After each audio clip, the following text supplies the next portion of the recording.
Welcome बच्चों मेरे channel पे फिर से एक बार। ये दूसरा एपिसोड है ना।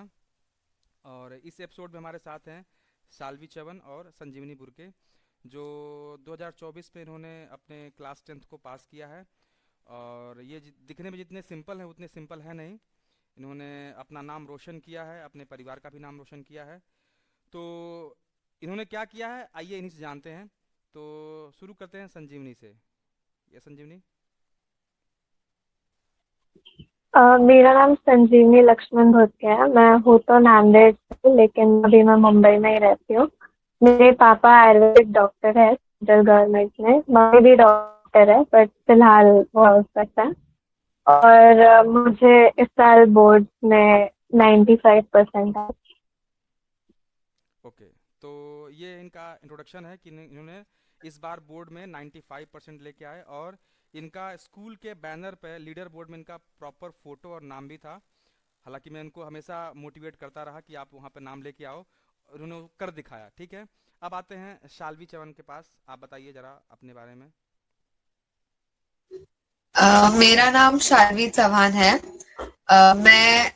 मैं पुणे से हूँ। ओरिजिनली गांव मेरा पुणे से है, लेकिन मैं बचपन से नवी मुंबई में रहती हूँ। मेरे पापा सर्विस में है और मेरी मम्मी LIC एजेंट के साथ एक हाउसवाइफ भी है। मुझे इस साल बोर्ड्स में 96% आए थे। ओके, सो ये रहा इनका ब्रीफ इंट्रोडक्शन। तो काफ़ी छोटा रहा, फिर ठीक है। आगे है, हम जानेंगे इनका स्ट्रगल। ठीक है, इनका स्ट्रगल कैसा रहा, या जब उन्होंने इनका ओवरऑल जर्नी कैसा रहा, ये बचपन से कैसे थे, अभी ये कैसे हैं, और 10th में आने के बाद क्या हुआ, इनका मोटिवेशन क्या रहा, इनका स्ट्रगल क्या रहा।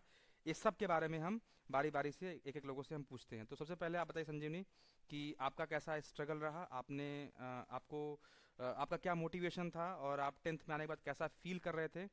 सब कुछ आप बताइए हम लोगों से। तो बचपन से मतलब मेरा 6, 7, 8 तक मैं एवरेज स्टूडेंट थी। 9th में जरा बिगड़ गया सब। 9th में टफ होने लगी चीजें थोड़ी। तो 9th में तो मेरे परसेंटेज इतने अच्छे थे नहीं, तो 10th में डर था कि 10th इम्पोर्टेंट है। तो 10th में जरा डर था कि अब कैसे मार्क्स आएंगे, कुछ करना पड़ेगा। 10th में जब मतलब पहले पहले तो सब नया लग रहा था, क्योंकि पहले एकदम नया था सब। लेकिन फिर मैंने वो डर था 9th में अच्छे मार्क्स नहीं आए तो पढ़ना पड़ेगा। तो उस डर की वजह से मैंने अप्रैल से ही पढ़ाई शुरू कर दी थी। तो वो कंसिस्टेंसी बनी रही। जरा बीच में अप्स एंड डाउन हुए, लेकिन कंसिस्टेंसी थी। तो आप शेयर कर सकती हैं कि आपके कितने परसेंट मार्क रहे ओवरऑल 9th में। 70 से ऊपर रहे, 70 से कम रहे, 80 70 के बीच में रहा, 60 70 के बीच में रहा। तो कुछ एक रफ आइडिया आप दे सकते हैं इसके बारे में। मैं एग्जैक्ट नंबर तो नहीं बोलूंगी, लेकिन 70s में थे। अच्छा, 70s में थे। तो सोचिए, इन्होंने 70 से लेके 95 तक का सफ़र इन्होंने तय किया है। ये कोई आम बात नहीं होती है। ठीक है। और इस डिटेल में भी आएंगे आगे। उसके पहले हम शाल्वी से जानते हैं कि उनका कैसा एक्सपीरियंस रहा अपना। लॉकडाउन के पहले 6 स्टैंडर्ड तक मैं ऐसे बहुत एक्सीलेंट स्टूडेंट थी।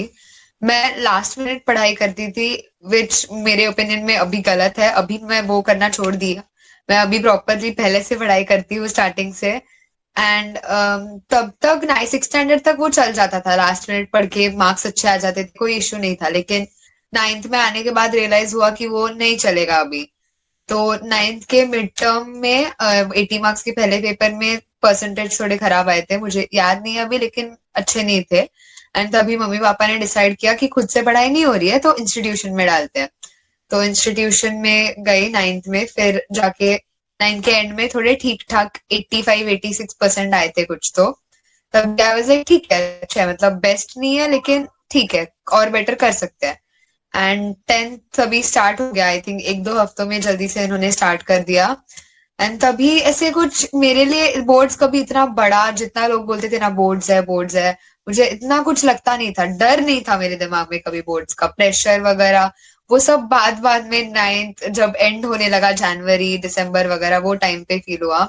स्टार्टिंग में मैं थोड़ा रिलैक्स थी, आराम से अपने पेस में चल रही थी। हाँ।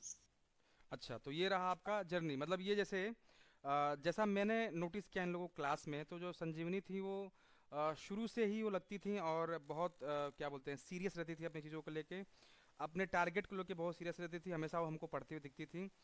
और उसकी उलट क्या है, शालवी ऐसी थी कि उन्होंने, मैं उनसे शुरू से बोलते बोलते बोलते एकदम थक गया, और ये बच्ची जाके दिसंबर में जाके, दिसंबर मिड में जाके इसको कुछ होश आया कि मुझे अभी बोर्ड देना है। और उसके बाद भी जो है, जब इसका रिजल्ट मैं सुना तो मैं खुद चौंक गया। हालांकि मैं इनके घर भी गया था वो बुके वगैरह लेके कि अच्छा फील कराया जाए। लिटरली आपने वो चीज़ कमाया है तो आपको वो चीज़ फील होनी चाहिए। ठीक है। तो ये रहा आपका अपना जर्नी उस टाइम पे। तो टेंथ का आपका, जैसे आप जब टेंथ में आ गए, तो फिर आपने अपने आप को किस तरह से मैनेज किया, आपने किस तरह का टाइम टेबल यूज़ किया, या फिर आपने जो हमारे दर्शक हमें देख रहे हैं, जो हमारे व्यूवर्स हैं, उनको ये बताइए कि वो कैसे अपने आप को प्रिपेयर करें, और आपने कैसे प्रिपेयर किया, और आपका मोटिव क्या था, आपका मोटिवेशन क्या था, ज़रा उसको आप एक डिटेल में बताएं, क्योंकि हमारा ये मेन पार्ट यही होता है। अभी बोर्ड एग्ज़ाम मेरे ख्याल से 40-50 दिन के बाद आ जाएगा, तो बच्चे काफ़ी डरे हुए हैं, जैसा कि मैं भी आप लोगों को डरा हुआ देखा करता था उस टाइम पे। फिलहाल तो जो लोग डरे हुए हैं, ज़रा उनको बताइए कि कैसे वो अपने आप को प्रिपेयर करें अभी। ठीक है, तो शालवी आप पहले शुरू करो कि क्या आपका अपना स्ट्रेटेजी था, क्या मोटिवेशन था। ठीक है। मैंने खुद कोई एक फिक्स्ड स्केड्यूल बनाया नहीं था, लेकिन अभी आके 11th में मेरा एक है स्केड्यूल फिक्स्ड कि मेरे को मुझे क्या करना है एक दिन में। मैं ऐसे एक टारगेट रखती थी कि मुझे आज के दिन इतना इतना लेसन कंप्लीट करना है।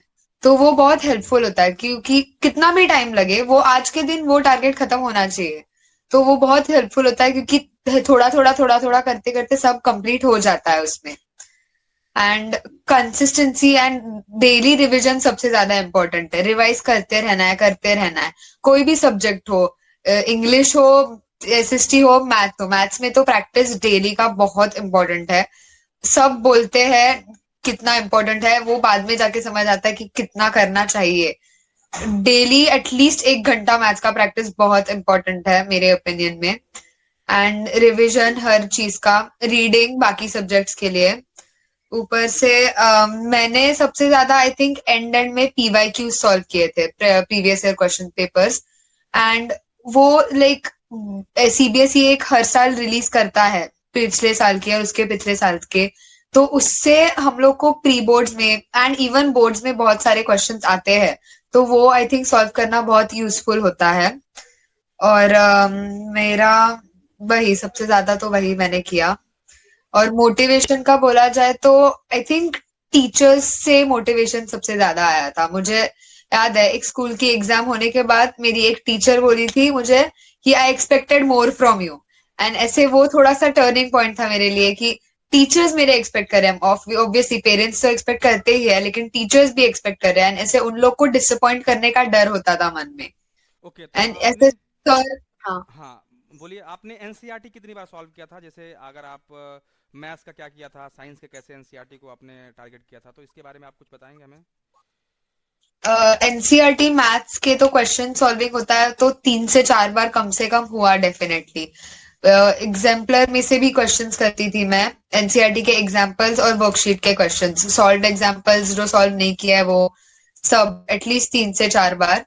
एंड साइंस के लिए आई थिंक रीडिंग सबसे ज्यादा इम्पोर्टेंट है, क्योंकि बहुत डीपली जाके क्वेश्चंस आते हैं बोर्ड में। एंड वन पूरा पढ़ के अगर हमें पूरा प्रॉपर टेक्स्ट बुक का नॉलेज होगा तो इजी होता है एग्जाम। ओके, तो देखिए बच्चों, ये जो है इन्होंने कहा कि आप एनसीईआरटी को 3 से 4 बार, या फिर आप इसको सॉल्व करें, अच्छे से सॉल्व करें। और पहली दफ़ा तो आप एकदम अच्छे से सॉल्व करें, एक एक क्वेश्चन सॉल्व करें। दूसरी बार में कुछ क्वेश्चंस आप स्किप कर सकते हैं जो इजी क्वेश्चंस होते हैं। तीसरी बार में और आप कुछ और चीज़ें स्किप कर सकते हैं। तो इस तरह से इन्होंने 4 बार उसको रिवाइज किया, चौथी बार में जाके। और आपके मैथ्स में कितने मार्क्स आए थे ओवरऑल, 90s में कितने थे। 95 आए थे मुझे मैथ्स में। 95 आए थे, तो ये एक ग्रेट अचीवमेंट था।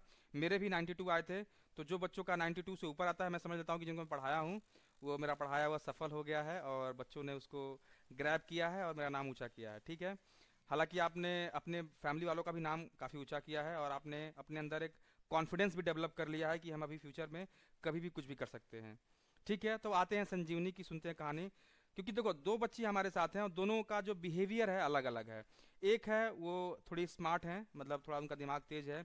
एक है उनको लगता है कि ठीक है जैसा भी मुझे है, मैं कंसिस्टेंटली अपने काम को करती रहूंगी, डेली डेली काम करके मैं तब जाके अचीव करूंगी।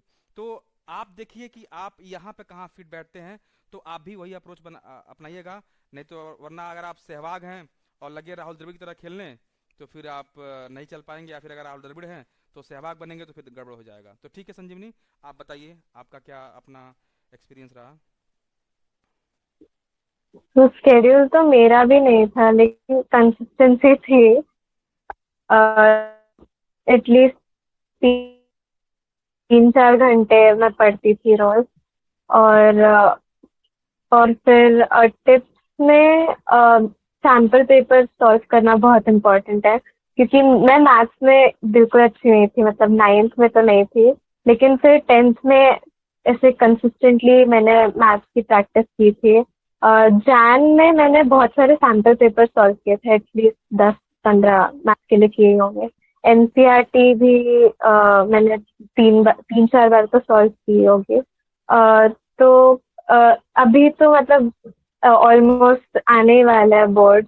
इसका मतलब ये नहीं है कि अगर स्टार्टिंग से नहीं कर पाए तो एंड में कुछ नहीं होगा। वैसा कुछ नहीं है। मेरा प्लस पॉइंट इसमें कंसिस्टेंसी का ये था कि मैं इंजॉय भी कर पा रही थी, पढ़ाई के साथ साथ ऐसा बैलेंस था। तो वो अच्छी बात है। लेकिन अभी 1 महीना जो बचा है उसमें भी अगर मन लगा के पढ़ाई की तो पॉसिबल है करना। अच्छा, तो इनके और मैथ्स में 93 आए थे। और जैसा कहा कि इनको मैथ्स में बिल्कुल इंटरेस्ट नहीं था, अच्छी नहीं थी। पर मैं ये चीज़ ध्यान सा मुझे याद है कि एक्चुअली मैं जैसे मैं मैथ्स पढ़ाना शुरू किया था, तो ट्रायंगल्स का जो पार्ट है मैंने कभी फिर रिवाइज नहीं किया, ज़रूरत नहीं पड़ी। तो ऐसा हुआ था कि इन्होंने कभी क्वेश्चन पूछा, मैं ट्रायंगल में फंस गया था। फिर मैंने उनका बाद में जाके हेल्प भी किया। तो क्योंकि उसका कोई एप्लीकेशन फ्यूचर में है ही नहीं, बाकी और पार्ट जो है आप कहीं से कोई क्वेश्चन पूछते थे, मैं मुझे कभी कुछ देखने की जरूरत पड़ती नहीं थी। हालांकि फिर भी हम उसको रिवाइज करके आते थे, जो भी आपको बताना था। क्योंकि भाई एक टीचर का सेल्फ रिस्पेक्ट बहुत इंपॉर्टेंट होता है, कि कोई कहीं गलती ना हो जाए, या फिर हम कोई कहीं कहीं कोई गलत कंसेप्ट ना पढ़ा दें। ठीक है, तो ये रहा आपका जर्नी अपना। तो कोई ऐसा जो कोई ऐसा पॉइंट जो आपको टर्न किया हो, या फिर ऐसा कोई जो आप शेयर करना चाहते हो कि सपोज कि टेस्ट सीरीज का क्या रोल है, टेस्ट सीरीज आपने कितने दिए, और अलग सब्जेक्ट्स जो मैथ्स के अलावा हैं उनके लिए क्या क्या स्ट्रेटेजी आपने लगाई, उसके बारे में ज़रा आप बताइए कि उसके लिए आपने कैसे कैसे उसको पढ़ा और किस तरह से आपने प्रैक्टिस करा। तो टेस्ट सीरीज मतलब आप जो पेपर्स देते थे वो हम सॉल्व करते थे। हम्म। दूसरे सब्जेक्ट के लिए हिंदी मतलब हिंदी इंग्लिश तो मोस्टली सब लोग एंड में ही पढ़ते हैं। तो वो हिंदी और इंग्लिश में जो फॉर्मेट्स है वो इम्पोर्टेंट है, और प्रेजेंटेशन इन एग्जाम में इम्पोर्टेंट होता है कि आप आपका पेपर प्रेजेंट कैसे कर रहे हो। तो वो इम्पोर्टेंट है। साइंस में साइंस के लिए भी सैम्पल पेपर्स मैंने सॉल्व किए थे, क्योंकि फिर जितने ज़्यादा सैम्पल पेपर्स सॉल्व करते हैं उतना आइडिया आ जाता है कि किस टाइप के क्वेश्चंस आएंगे, तो प्रेडिक्ट कर सकता है। एंड बोर्ड्स के पेपर्स में जो भी क्वेश्चंस आते हैं वो यूजुअली पीवाईक्यूज ही होते हैं। तो वो मैंने नोटिस किया अपने एग्जाम में, और इतना डिफिकल्ट पेपर नहीं होता है बोर्ड का जितना हम सोचते हैं। जो सीबीएसई के सैम्पल पेपर्स आता है उतना डिफिकल्ट पेपर नहीं होता है। तो मुझे उसका ही डर था, लेकिन ऐसा नहीं था। और एसएसटी में मुझे ज्योग्राफी तो इतना पसंद नहीं था, लेकिन जब एक बार हिस्ट्री समझ में आती है, हिस्ट्री और इकोनॉमिक्स, तो वो जरा मतलब समझ में आता है, तो वो थोड़ा फन था पढ़ने के लिए, तो वो एक अच्छी बात थी।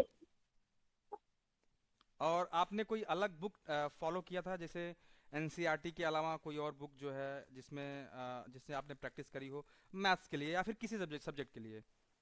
प्लीज़ आप भी बताएं उसके लिए। मैथ्स के लिए मैंने आईडी शर्मा सॉल्व किया था, जितने क्वेश्चंस हो सके, कि सारे तो नहीं पॉसिबल थे, तो जितने हुए उतने मैंने क्वेश्चन सॉल्व किए आईडी शर्मा से। और फिर मैंने साइंस के लिए ओसवाल की बुक ली थी, क्वेश्चन बैंक, तो वो बहुत हेल्पफुल। ठीक है, शालवी आपका क्या था, मतलब उसके अलावा एक्स्ट्रा कुछ आपने जो एफर्ट लगाए थे? मैंने मैथ्स के लिए ज्यादा कुछ मैंने एनसीईआरटी पे सबसे ज्यादा फोकस किया और एनसीईआरटी के एग्जाम्पलर पे। एंड कभी कभार मैंने आरडी शर्मा से क्वेश्चन सॉल्व किए थे, आपने मुझे वर्कशीट दिया था एक बार, तो वो किया था मैंने सॉल्व। साइंस के लिए भी मैंने बाहर से कुछ एक्सटर्नल ये नहीं किया, बस रीडिंग किया मैंने टेक्स्ट बुक का वगैरह। हिंदी नहीं, मेरे पास संस्कृत सब्जेक्ट था मेरा ऑप्शनल इसमें, तो उसमें संस्कृत का भी कैसे ही, मतलब वो नया सब्जेक्ट होता है तो उसमें ग्रामर वगैरह पे फोकस थोड़ा ज्यादा करना पड़ता है। एंड इंग्लिश में मैं एक्चुअली स्कूल टॉपर थी, 98 आए थे मुझे, तो उसका भी लाइक इंग्लिश तो सबका इजी होता है मोस्ट ऑफ द स्टूडेंट्स का, तो उसमें लास्ट मिनट पढ़ाई होती है, लेकिन आई फील लाइक उसमें लेसन्स पे छोटे छोटे डिटेल्स पे इम्पोर्टेंस देना ये है, तो उस पे रीड करना इम्पोर्टेंट है। एंड आई थिंक एसएसटी सबसे ज्यादा हेट करते हैं बच्चे, होता नहीं है, बच्चों से पसंद नहीं आता सब्जेक्ट, वही इशू होता है, लेकिन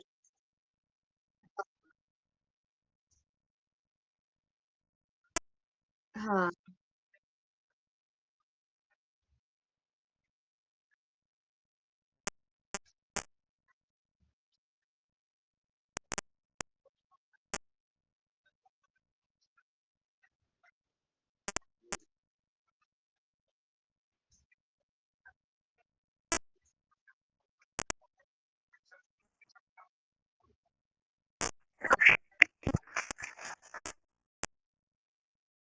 एग्ज़ाम जब हुआ तो उसके इस 80 में से आए 59 आए और मेरे 56 आए, पहला एग्ज़ाम दिया था मैंने।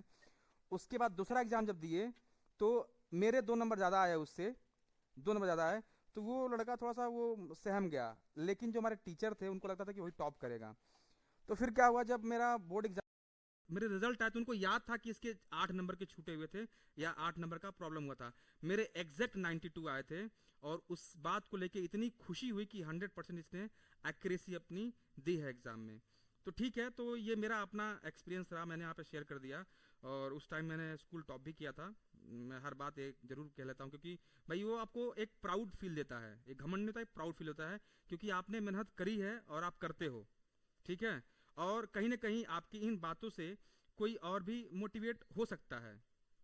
और इससे इतर और मैं बताना चाहता हूँ कि लेडीज या फीमेल स्टूडेंट के साथ क्या क्या चैलेंजेस होते हैं, अगर आप हमसे शेयर कर पाएँ आप लोग, तो वो हमारे लिए अच्छा रहेगा। जो फीमेल स्टूडेंट है उनको क्या क्या चैलेंजेस होते हैं सोसाइटी से, या फिर स्कूल से, या फिर कैसा क्या क्या। तो अगर दो चार पॉइंट अगर आप बता पाएँ तो ठीक है, नहीं तो फिर उसको हम स्किप कर सकते हैं। शालवी? आई थिंक ऐसे माना जाता है, अभी भी होता है, इवन दो हम लोग एक बहुत मॉडर्न वर्ल्ड में रहते हैं, ऐसा माना जाता है कि लड़के ज्यादा स्मार्ट होते हैं।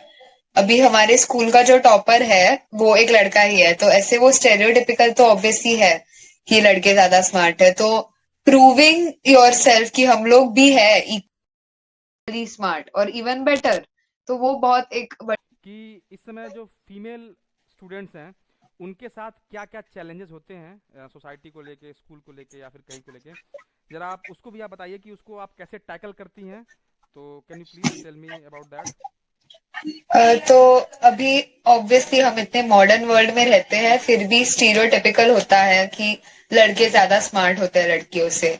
तो अभी हमारे स्कूल का जो भी टॉपर था 10th में, वो भी एक लड़का था, तो वो थोड़ा सा ये होता है, लेकिन at the end of the day हमें पता है इक्वली केपेबल है वो करने के, एंड इक्वली हम लोग को भी उतना ही आता है। इवन टुडे मैं अभी भी जिस इंस्टीट्यूशन में जाती हूँ, आज मेरा एक्चुअली एक एग्जाम का रिजल्ट आया, एंड मैंने क्लास में टॉप किया उसने, एंड देन सब एकदम शॉक में हो गए थे कि ओ माय गॉड इसने टॉप किया। एंड देन वो थोड़ा सा ऑब्वियसली फील होता है कि लोगों को सरप्राइज लगता है हमने टॉप किया, but then I guess gradually eventually धीरे धीरे हम जितना करते रहेंगे उतना बेटर होगा, एंड धीरे धीरे वो हो जाएगा कि हाँ लड़कियां भी कर सकती है, लड़कियों को भी होता है। Okay okay okay. ठीक है संजीवनी, आप बताइए आपके पॉइंट ऑफ व्यू से कुछ ऐसा जो आप शेयर कर सकती हैं हमारे साथ। मैंने पर्सनली ऐसा कुछ एक्सपीरियंस नहीं किया, लाइक खुद से। लेकिन वही शालवी ने जो बोला वो अभी भी है, स्टीरियोटाइप्स वगैरह। तो हमसे जितना होता है उतना करना चाहिए। देखो बच्चे, जब भी मैं बाहर निकला हूँ घर से तो मेरा ये पॉइंट ये रहा है कि क्योंकि मेरी माँ एक फीमेल है और मेरी बहनें भी हैं, उनसे जो प्यार मिला है, जो मेरा एग्जिस्टेंस है इस धरती पे, वो उन्हीं की वजह से है। हालांकि मेल और फीमेल दोनों इक्वली इस यूनिवर्स के लिए रेस्पॉन्सिबल हैं, लेकिन लेकिन भगवान ने सबके रोल्स अलग अलग कर दिए हैं। जैसा कि मैं आप लोगों को जानता हूँ, और सबसे ब्यूटीफुल गर्ल्स आई नो, है ना, आप लोगों ने जिस तरह से अपने आप को प्रूव किया है, इसमें इसमें इसमें आपको किसी और को कुछ बताने की ज़रूरत ही नहीं है। आपको जो करना था आपने कर दिया, अपने नाम को ऊंचा कर दिया। क्योंकि क्या है कि बच्चे, जब भी आपके पास दो ऑप्शन होते हैं, जैसे आपके पास होते हैं राइट्स और एक होती है रिस्पॉन्सिबिलिटी। अगर आप रिस्पॉन्सिबिलिटी समझोगे तो आप हमेशा ग्रो करोगे, हमेशा आप प्रोग्रेसिव रहोगे। और जहां आप राइट्स में फंस गए, क्योंकि अगर आप रिस्पॉन्सिबल होगे तो राइट्स खुद ब खुद आपको मिलेगा। ठीक है। तो जब जब भी आप रिस्पॉन्सिबिलिटी को लेके चलोगे, तब तक जो है आप अपने साथ रिस्पॉन्सिबिलिटी चलोगे, तो आपको कभी राइट्स के बारे में कुछ पूछना नहीं पड़ेगा। हालांकि मैं मानता हूँ इस सोसाइटी में गर्ल्स को लेके, लड़कियों को लेके काफ़ी चैलेंजेस हैं अभी भी। ठीक है। उनको कम मौका मिलता है, गांव में तो अभी भी कम मौका मिलता है। क्योंकि जब मैं पढ़ रहा था तो मेरी जो बड़ी बहन है, वो, हमारे पास इतना बजट नहीं था कि हमें सबको को पढ़ाया जाए। तो पापा ने कहा कि ठीक है, इस पीढ़ी को हम अच्छा कर लेंगे तो आगे की पीढ़ी अच्छी हो जाएगी, इसलिए मेरी बहन ने अपने आप को सेक्रीफाइस किया और मुझे पढ़ाई का मौका मिला। और मैंने उस चीज़ को समझते हुए मैं अपनी पढ़ाई को आगे बढ़ाया और अपना नाम भी किया। और आज शायद मेरी बहन खुश भी होगी कि मैंने उनको डिसअपॉइंट नहीं किया, मैंने उनको निराश नहीं किया है। तो ये रही लड़कियों की बात। हालांकि अगर आप उन चैलेंजेस के साथ अपने आप को निखारते हो, यही आपका लाइफ है, और आगे भी आपके साथ बहुत सारे चैलेंजेस आने वाले हैं। तो फिर से मैं कह रहा हूँ कि आप राइट्स और रिस्पॉन्सिबिलिटी को बहुत बैलेंस रखना। राइट्स पे मत जाना, रिस्पॉन्सिबिलिटी पे जाना। दूसरी बात, जब मैं आया वहाँ पे तो एक एक व्यक्ति थे जिनका नाम मुझे याद आता है, जो शिवाजी भोसले, मैं फिर से बोल रहा हूँ, शिवाजी भोसले। शिवाजी भोसले सिर्फ शिवाजी भोसले थे उस टाइम पे, और उनको छत्रपति छत्रपति शिवाजी महाराज बनाने वाली उनकी माता श्रीमती जीजाबाई ही थी। ठीक है। तो महिलाओं में इतना ज़्यादा सामर्थ्य होता है। ठीक है, कभी अपने आप को हल्के में मत आंकना। एटलीस्ट हम आप पे हमेशा विश्वास रखते रहे, और हमने पूरे दरमियान, पूरे साल, हमने कभी आप पे विश्वास करना छोड़ा ही नहीं।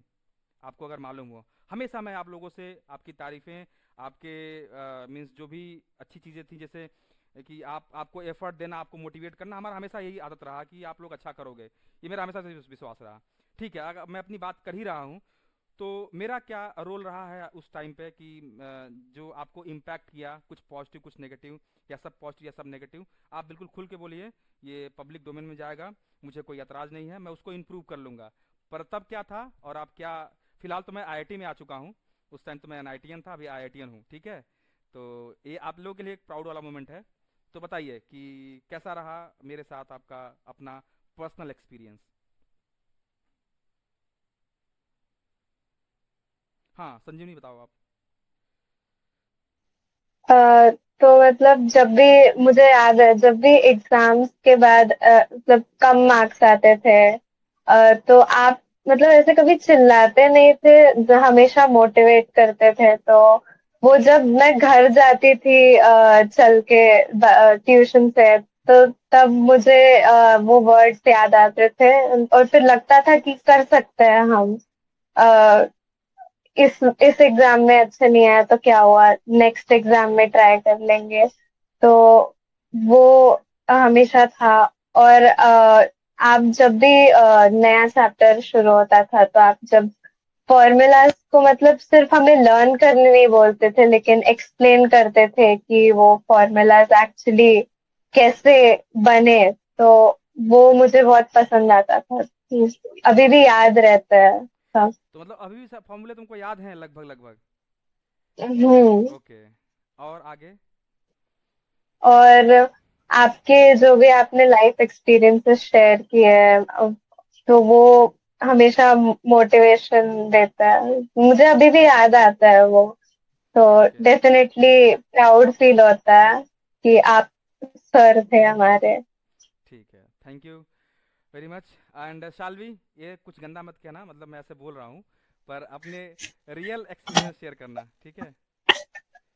आप हमेशा से मोटिवेटिंग बहुत थे एंड आपका जो बिलीव था मुझ में, लाइक मुझे अभी भी याद है बोर्ड का एग्जाम होने के बाद मैथ्स का आपने कॉल किया था एंड मेरा एक पर्टिकुलर क्वेश्चन में मेरा गलती हुआ था एंड मुझे पता था मेरे उतने मार्क्स जाएंगे एंड एग्जैक्टली उतने ही मार्क्स गए मेरे एंड मुझे तभी मेरे मन में मुझे ऐसा था कि मैंने सर को डिसअपॉइंट किया, ट्रिपल डिजिट्स नहीं आए। तो आपका मोटिवेशन और आपका बिलीव जो हम में था वो सबसे बड़ी चीज थी। ऑब्वियसली आपने इतने अजी अलग अलग टेक्निक्स और टिप्स दिए जो अभी भी साथ में है मेरे। ट्रिग्नोमेट्री में आपने सिखाया था हमें डिवाइड बाय 4 याद रखने के लिए, वो अभी भी मैं यूज करती हूँ।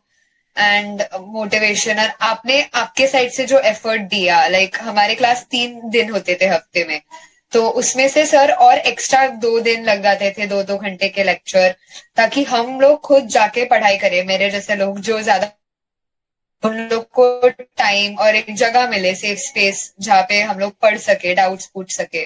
और आपने हम लोग को बहुत सारे पीवाईक्यूज वगैरह करवाए, क्वेश्चन पेपर्स। आई थिंक आपने ही हम लोग को 10 क्वेश्चन पेपर तो कम से कम आपने दिए होंगे सॉल्व करने के लिए, इंस्टीट्यूशन में ही हमने सॉल्व किए थे। हाँ, एक घटना और हुई थी वो जो, बहुत बड़ा था। हाँ, वो जो टेस्ट सीरीज वाला घटना हुआ था जो 14 फरवरी वाला, मुझे आज भी याद है। तो उसको लेके आप लोगों का क्या एक्सपीरियंस था उस टाइम पे, कैसा लगा था? उस टाइम पे ऐसा था कि कब दो सर ने 2 क्वेश्चन पेपर सॉल्व करवाए थे एक दिन में एंड ऐसे बहुत अचानक से था। सर ने सुबह कॉल किया था, हम लोग आ गए थे and हमें लगा था एक ही क्वेश्चन पेपर सॉल्व करना है, लेकिन फिर बीच में सर ने दूसरा भी दे दिया एंड देन हम लोग को पूरा पहली बार 6 घंटे बैठना है एंड देन मैथ्स का पेपर है तो 6 घंटे में होता नहीं था, तो थोड़ा सा और टाइम लगता था एंड बीच में थोड़ा सा ब्रेक। तो ऐसे एंड ऑफ द डे तक ऐसे पूरा समझ नहीं आ रहा था क्या हो रहा है, बहुत बोर हो चुके थे, तंग आ चुके थे, लेकिन उसकी वजह से हम लोग को आदत भी पड़ गई एग्जाम देने का, प्रैक्टिस हुआ एंड पेशेंस, हमारा पेशेंस लेवल बढ़ा बहुत एक जगह पे बैठने का। एक्चुअली ये कहाँ से आया था, मैंने 13 तारीख को मुझे कुछ ऐसे जानकारी मिली थी उड़ते उड़ते कि कुछ लोग ऐसा कुछ प्लान कर रहे हैं, आपके आप लोग नहीं, आपके क्लासमेट्स लोग। तो मेरा था कि ठीक है, कल ऐसा कोई, क्योंकि बोर्ड एग्जाम आने वाले हैं, कोई डिस्ट्रैक्शन आप लोगों के बीच में ना हो, इसलिए मैंने प्लान किया। वहाँ पे मेरे कम से कम कुछ पैसे भी खर्च हुए, जो लोग खाना खा के नहीं आए थे, लंच करके नहीं आए थे। मैंने उनके लिए वड़ा पाव नीचे से मंगवाया था, मुझे याद है। वड़ा पाव मंगवाया, उनको खिलाया कि भाई तू खाओ, मेरा पैसा खाओ, ये मुझे इंस्टीट्यूट सैलरी नहीं देगा, पर आप खाओ, यहीं पे आप सॉल्व करो, आपको कहीं नहीं जाना है। लेकिन जिससे डर था उनमें से भी कुछ लोगों ने कुछ कांड कर ही दिया था बाद में। खैर वो तो अलग अपनी स्टोरी है। ये आया कहाँ से था, क्योंकि जब मैं गेट के एग्ज़ाम के लिए पहली बार अपियर हुआ था, तो मेरा क्वालिफाई नहीं हुआ था एक्चुअली। वो गेट मतलब कि आईआईटी का एग्ज़ाम होता है आफ्टर ग्रेजुएशन। तो मेरा दिमाग पूरा एकदम हीट हो गया, गर्म हो गया, ऐसे फट जाएगा। तो फिर मैं जब दूसरे साल के लिए प्रिपेयर किया, तो मैंने फिर उसके बाद टेस्ट सीरीज लगाया। तो एक टेस्ट सीरीज लगाते लगाते फिर दिमाग में आया कि मैं क्यों ना दो लगाऊं। तो मैंने दो दो लगाने शुरू कर दिए। तो थोड़ा सा जो दिमाग थोड़ा हल्का हुआ। उसके बाद जब मैं एग्ज़ाम हॉल में बैठा, तो वो काफ़ी मेरे लिए रिलैक्सिंग था। ठीक है। तो उतना ज़्यादा स्ट्रेस नहीं दिमाग को पड़ता है, आपका दिमाग तेज काम करता है, इसलिए आपसे गलतियाँ भी कम होती हैं। जब आपके दिमाग पे स्ट्रेस कम पड़ता है, तो आपसे गलतियाँ भी कम होती है, और आप हड़बड़ाहट में भी कम आते हो, जल्दीबाजी में कम करते हो, तो गलतियाँ कम हो जाती हैं। तो मेरा यही मोटिव था। बाकी अभी के लिए एडवाइस यही आपको आपके लिए होगा। काफ़ी अच्छा लगा आप लोगों से बात करके। जैसे आपका जो 10th है और जो 11th का सफ़र है, वो दोनों बहुत अलग है, बहुत अलग है। तो जैसे कहा कि जैसे मैं अगर आपसे कहूँ, तो जो आपका 11th और 12th का जो स्ट्रेटजी होती है, वो अगर आप संजीवनी और साल्वी के स्ट्रेटजी को सैंडविच करोगे, तो आपको एक स्मार्ट अप्रोच और एक कंसिस्टेंसी, दोनों को अगर आप ऐड करोगे, तो जाके आप 11th-12th में बहुत अच्छा कर पाओगे। पहली चीज़ क्या है कि जैसे मैंने आपको फार्मूले बताए थे उस समय, अभी क्या है, आप सारे फार्मूले याद नहीं कर पाओगे, इसलिए आप सॉरी सारे फार्मूले समझ नहीं पाओगे, इसलिए आप फार्मूलों को याद करना भी अभी सीख लो। क्यों? क्योंकि ये एक ऐसे टूल होंगे जो आपको फ्यूचर में काम आएंगे। उस टाइम को फील होएगा कि अरे यार, हमें उस टाइम उस फार्मूले को याद कर लेना चाहिए था। तो क्योंकि आपका स्मार्ट अप्रोच ये भी है कि जो आपको समझ में आप समझ लो, नहीं समझ में आ रहा तो उसको याद कर लो, ठीक है, ताकि अगर फार्मूला बेस्ड कोई क्वेश्चन आए तो आप उसको यहाँ पे सॉल्व कर लो। रही बात डिस्ट्रैक्शंस की, तो डिस्ट्रैक्शंस लड़कियों में, तो मैं तो लड़का लड़का लड़की तो हूँ नहीं, पर फिर भी डिस्ट्रैक्शंस तो होते ही होंगे। तो जो भी डिस्ट्रैक्शंस हैं, जैसे मेन डिस्ट्रैक्शन होता है, क्या बोलते हैं, जैसे लड़कों में क्या होता है, नशे पत्ती का होता है, और एक पार्टनर के लिए होता है, ठीक है। लड़कियों में मुझे नहीं मालूम, लेकिन अगर ऐसा कुछ भी होता है तो पार्टनर आपको लाइफ में कभी भी मिल सकता है। एक अच्छा पार्टनर एक सही समय पे, जब भगवान आपके किस्मत में रहेगा तो वो मिलेगा। तो कभी भी इन सब चीज़ों के तलाश में आप अपने आप को परेशान मत होइए, ठीक है। अभी भी आपके पास मौका है अपने नाम को रोशन करने का, अपने घर वालों के नाम के रोशन, घर वालों के भी नाम को रोशन करने का। तो आप उस पर लगे रहिए, 2 साल का मेहनत है, आप अच्छे से कर दीजिए तो आप अच्छा कर सकते हैं, ठीक है। और ऐसा कोई मोमेंट हो जो आपको काफ़ी याद रहा हो अभी तक, मज़ा आया हो सोच के समझ के, कोचिंग की बात रही हो या फिर अपने पर्सनल एक्सपीरियंसेस रहे हो, जिसमें मतलब आप भी आज याद करके बिल्कुल एकदम आपको मज़ा ही आ जाता होगा, या फिर रिजल्ट आने के बाद जो घर में खुशी हुई, ऐसे कुछ अगर इंसिडेंट हो आप मेरे से शेयर कर सकते हो यहाँ पे। सर, आपने एक बार, हम लोग कोचिंग में थे तभी आपने एक बार आपके बारे में बताया था। आपके कोई तो एग्जाम था जिसके 3 लेवल होते हैं कुछ तो, और आपने थर्ड या सेकंड लेवल में, मुझे अच्छे से याद नहीं, लेकिन तभी आपके इतने अच्छे मार्क्स नहीं आए थे, कट ऑफ के जस्ट नीचे था या फिर कुछ तो था। एंड देन आप बता रहे थे कि आपने बाद में जाके उसको रिग्रेट किया था, तो तभी वो थोड़ा सा टर्निंग पॉइंट था कि मुझे ऐसे बोर्ड्स के बाद रिग्रेट नहीं होना चाहिए कि मैंने इनफ नहीं किया, मैंने और बेटर कर सकती थी मैं। तो वो एक इम्पोर्टेंट ये था मेरे इसमें। तो दोस्तों कहानी है थोड़ी लंबी है, लेकिन मैं देखता हूँ अभी। हाँ संजीवनी, आपके पास ऐसे कुछ अपने व्यूज़ हैं? आई थिंक वो उसी दिन था जिस दिन हम 2 पेपर लिख रहे थे। अच्छा। और वो पेपर मतलब थोड़े लेंदी थे, तो वो 3 घंटे में खत्म होने वाले थे नहीं। तो लास्ट लास्ट में सब ऐसे सबका दिमाग खराब हो गया था।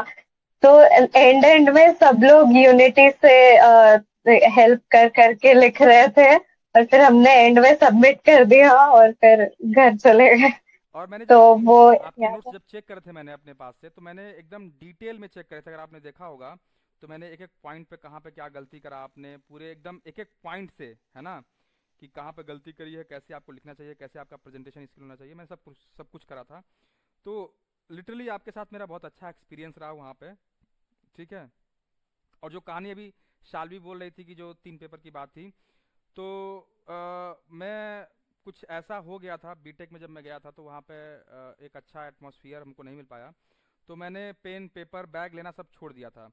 तो उस समय असिस्टेंट लोको पायलट का एग्ज़ाम था, तो फर्स्ट मैंने क्वालिफाई किया, मैं सेकंड में गया तो मैं एग्ज़ाम हॉल में आधार कार्ड लेना मैं भूल गया, ठीक है, क्योंकि वही लापरवाही थी हमारी। तो मैं जल्दीबाजी में गया, निकलवाया, ये करवाया, प्रिंट करवाया, इतना मैं डर गया था उस टाइम पे। और सुबह का टाइम था, दौड़ भाग में भूख लग गई, मैं सेंटर पे गया, जाके मैं लेट गया वहाँ पे, थोड़ी देर रेस्ट किया, फिर मेरा एग्ज़ाम आए, मैंने लिखा।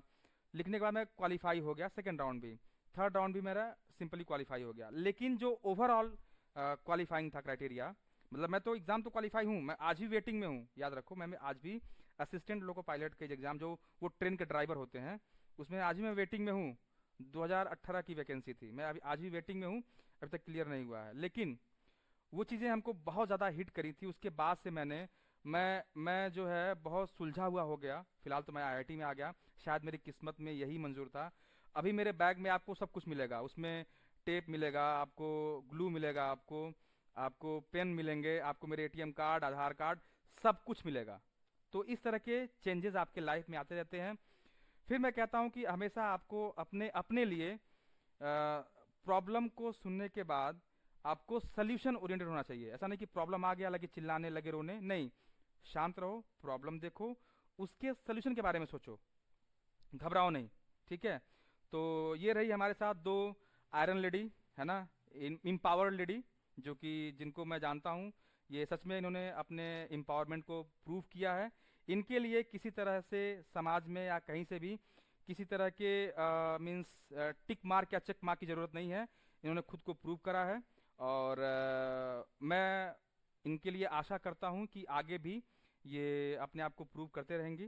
तो आप लोग क्लोजिंग रिमार्क जो भी कहना चाहें, आप दो लाइन करके बोल दीजिए, उसके बाद हम इस सेशन को ख़त्म करेंगे, फिर हम इसको आपके लिए यूट्यूब पे अपलोड करेंगे इसको, ठीक है। तो शाल्वी एंड संजीवनी।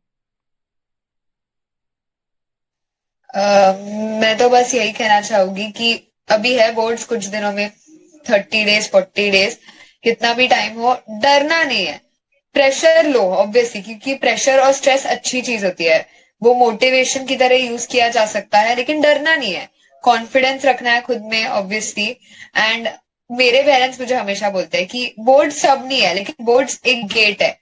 अगर बोर्ड्स में अच्छा करो तो बाकी के ऑप्शंस खुलते हैं, गेट खुलता है दूसरे जगह पे जाने का, बेटर लाइफ मिलने के लिए। This is the first gate. बहुत गेट होते हैं बाद में जिंदगी में, तो सबसे पहले ये गेट पार करना है। तो वही मेरा कहना है। Exactly exactly. तो मैं इनके बोर्ड एग्जाम के बाद मैं इनके घर भी गया था बुके लेके। अगर मैं लगा पाऊंगा तो फोटो लगा दूंगा अपने इस स्क्रीन पे, ठीक है। और संजीवनी, आपका कैसा, आप भी कुछ दो चार पॉइंट अगर कहना चाहें तो अच्छा फील होएगा मेरे को। वही अभी बोर्ड है तो सबको ऑल द बेस्ट। डरना, डर तो मुझे भी लग रहा था पहले पहले दिन, लेकिन फिर आदत हो जाती है। तो डरना मत, और जो याद है, जितना याद है सब लिख के आना, और ऑल द बेस्ट। देखो बच्चों, आपको ये इतना बोल रही है, मैंने पूरे साल में उससे मैंने इतना नहीं सुना जितना आज इन्होंने बोला है 1 घंटे में। तो it's it's a very good day meeting you. तो बच्चों, इसी के साथ आज का हम सेशन ख़त्म करेंगे। और आपसे रिक्वेस्ट है कि इसको लाइक शेयर सब्सक्राइब करिए, और इसी तरह से चीज़ों को जानने के लिए हमसे जुड़े रहिए। बाय बाय, टेक केयर और अपना ध्यान रखिए, ठीक है। मिलते हैं अगले एपिसोड में अगले लोगों के साथ। तो